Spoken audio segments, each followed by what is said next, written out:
नमस्कार, मैं हूं अंकुर और आप देख रहे हैं सत्यहिंदी.com। सत्य हिंदी की एंड्रॉइड ऐप डाउनलोड करने के लिए आप इसके वीडियो के डिस्क्रिप्शन में जाइए। वहां पे आपको एक लिंक मिलेगा जहां से आप ऐप डाउनलोड कर सकते हैं। अब एक नजर डाल लेते हैं अब तक की खबरों। उत्तराखंड की हरिद्वार पुलिस ने धर्म संसद में मुसलमानों की नरसंहार की धमकी देने वालों के खिलाफ आखिरकार केस दर्ज किया है। इस केस में जितेंद्र नारायण सिंह त्यागी उर्फ वसीम रिजवी समेत कई अन्य लोगों को नामजद किया गया है। वसीम रिजवी ने हाल ही में सनातन धर्म स्वीकार किया है। ये धर्म संसद हरिद्वार में 17 से 19 दिसंबर तक आयोजित की गई थी।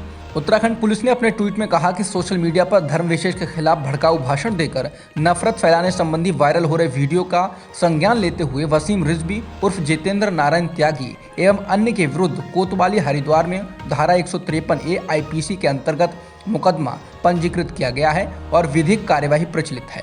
हालांकि पुलिस ने अन्य कौन लोग हैं उनके नाम नहीं बताए और न अभी तक किसी की गिरफ्तारी हुई है। गुरुवार को वाराणसी में रैली में जुटी भीड़ को संबोधित करने के बाद प्रधानमंत्री मोदी ने देश में कोरोना वायरस के नए वेरिएंट ओमिक्रॉन के बढ़ते मामलों के बीच कोरोना समीक्षा बैठक की। इस दौरान पीएम मोदी ने कहा कि नए वेरिएंट को देखते हुए हमें सतर्क और सावधान होना चाहिए। सरकार सतर्क है।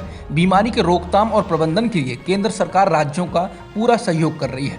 केंद्र सरकार ने आशंका जताई है कि जिन राज्यों में अगले साल विधानसभा चुनाव होने हैं वहां कोरोना संक्रमण बढ़ सकता है। इसके साथ ही केंद्र सरकार ने राज्यों से कहा है कि वो कोरोना टीकाकरण की रफ्तार तेज करें। भारत में पिछले 24 घंटों में कोरोना संक्रमण के 6,650 मामले सामने आए हैं और 374 लोगों की इस दौरान मौत भी हुई है। इस दौरान 7,051 मरीज ठीक भी हुए। फिलहाल देश में एक्टिव मामले 77,516 हैं। इसके अलावा देश में कोरोना के ओमिक्रॉन वेरिएंट के मामले भी बढ़ रहे हैं। अब देश में कुल ओमिक्रॉन के 358 मामले हो चुके हैं। ओमिक्रॉन के बढ़ते खतरों के मद्देनजर मध्य प्रदेश में रात 11 बजे से सुबह 5 बजे तक नाइट कर्फ्यू का ऐलान कर दिया गया है।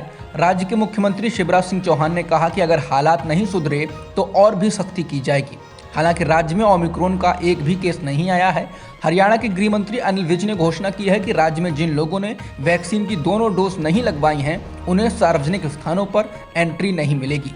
विज ने कहा कि ऐसे लोग हरियाणा रोडवेज की बसों, बस अड्डों, सरकारी दफ्तरों, बाजारों, मैरिज हॉल और अन्य भीड़भाड़ वाले इलाकों में एंट्री नहीं कर पाएंगे। हालांकि अभी ऐसा कोई ऐलान चुनावी राज्यों में नहीं हुआ है। कोरोना की दूसरी लहर में देश में बुरा हाल था, लेकिन उससे भी बुरा हाल उत्तर प्रदेश में तब दिखा जब गंगा में लाशें तैरती हुई दिखी थी। सरकार की इसको लेकर जमकर आलोचना हुई थी, लेकिन सरकार इससे बार बार इनकार करती रही। लेकिन अब national mission for clean Ganga और नमामि गंगे परियोजना के चीफ रहे राजीव रंजन मिश्रा और स्वच्छ गंगा परियोजना के साथ काम करने वाले IDS अधिकारी पुष्कर उपाध्याय ने इसकी पोल अपनी नई किताब में खोली है। उन्होंने अपनी नई किताब गंगा रीइमेजिनिंग, रेजुविनेटिंग, रिकनेक्टिंग में दावा किया है कि कोरोना की विनाशकारी दूसरी लहर के दौरान उत्तर प्रदेश में गंगा नदी लाशों को फेंकने की आसान जगह बन गई थी।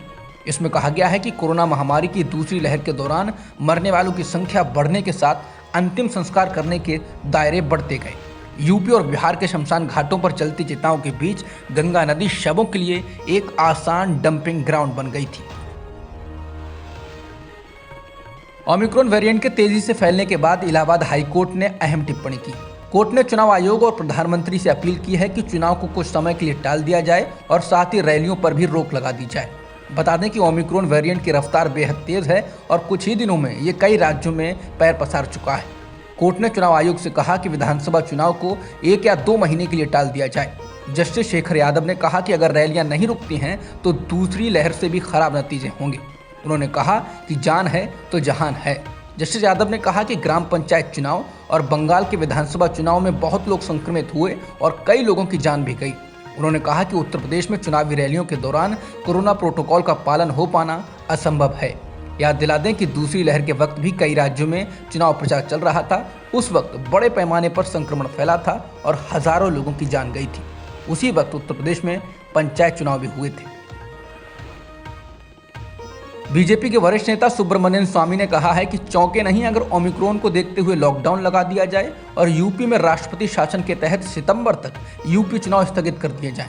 उन्होंने कहा कि जो इस साल की शुरुआत में सीधे नहीं किया जा सका वो अगले साल की शुरुआत में परोक्ष रूप से किया जा सकता है। खुफिया एजेंसियों ने चेताया है कि पंजाब में और आतंकी हमले हो सकते हैं। एजेंसियों ने राज्य की पुलिस से कहा है कि वो चुस्त दुरुस्त रहें और सोशल मीडिया पर भी पैनी नजर रखें। एनडीटीवी के मुताबिक एक वरिष्ठ अफसर ने कहा कि कई सुरक्षा सलाहकारों ने राज्य की पुलिस को आतंकी गतिविधियों को लेकर अलर्ट किया है। हालात पर पैनी नजर बनाए रखते हुए केंद्रीय एजेंसियां भी राज्य की पुलिस और स्थानीय खुफिया एजेंसियों के साथ मिलकर काम कर रही हैं। एनडीटीवी के मुताबिक वरिष्ठ अफसर ने कहा कि हमने राज्य के खुफिया अफसरों के साथ बैठक की है और उन्हें आतंकी गतिविधियों के बारे में चेतावनी दी है। हमने उनसे कहा है कि वो सोशल मीडिया पर चल रही अफवाहों पर नजर रखें और जो ताज़ा हालात हैं उसमें पंजाब कश्मीर से ज़्यादा नाजुक है। अब तक की खबरों में इतना ही। बाकी खबरों के लिए बने रहिए सत्यहिंदी.com के साथ। सत्य हिंदी का ऐप डाउनलोड करें गूगल प्ले स्टोर पर।